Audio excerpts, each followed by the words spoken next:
Sport is superstition, science, family, drama, love, theatre. It's everything.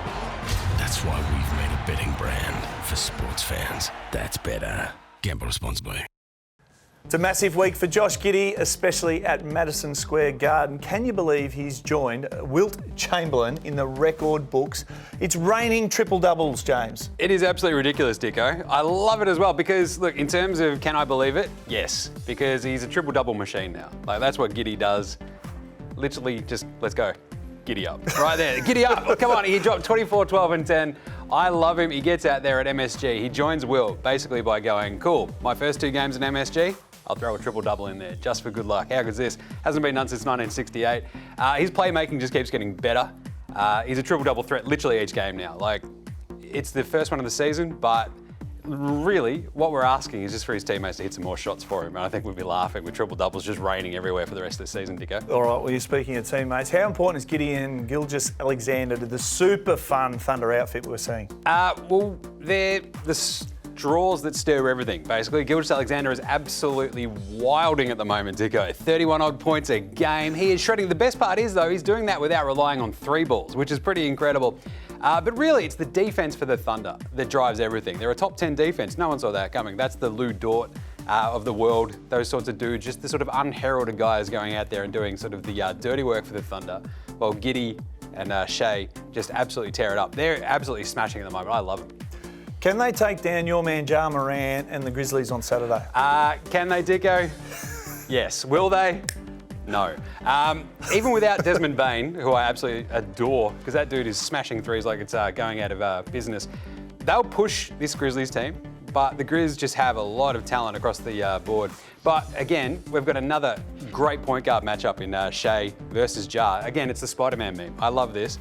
It's going to be a great game, I think, but the Thunder probably won't win it. They do cover these games though, so they'll keep it close. And if it's a line that's under 7.5 points or something like that, I think I'd roll with the Thunder, but I think the Grizzlies probably still win it. Let's look at Jock Landale. Is it a case of knowing your role, playing your role at Phoenix with him? The Rooster. I love him. Jock, he's unreal coming off the bench. 100% though, it's all about the role. It's all about the role. Coming in, he's playing 15 minutes a game. He's dropping in, 7 odd points, 4.5 rebounds, shooting 50% from the floor basically.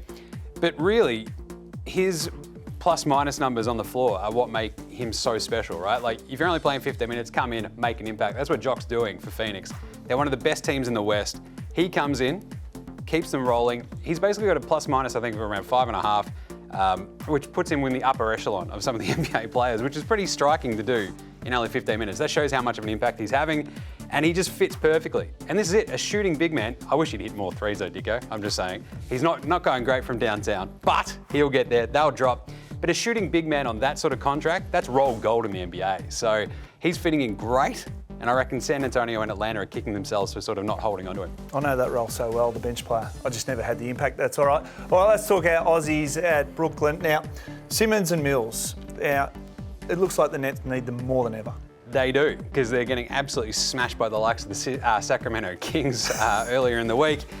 Look, Simmons, the way he's moving, I'm worried. It's a month in, Dicko. He looks like me running out there, and I groan when I get off the couch. Like, what is going on, Simo? He's killing in trouble. Box Hill Benny needs to lift, but it's more about work rate, and it's more about his impact sort of across the board that we need to see more out of Ben. He did come out and say, though, look, the injury, the back issues that he had been dealing with, a lot of it's to do with nerves, and that will take like probably 18 months to sort of really get back to sort of prime condition. So, look, I'm holding out hope for Simo at the moment, but really, he's the walking triple single. He's like 6 points, 6 rebounds, almost 6 assists. It's a bit worrisome.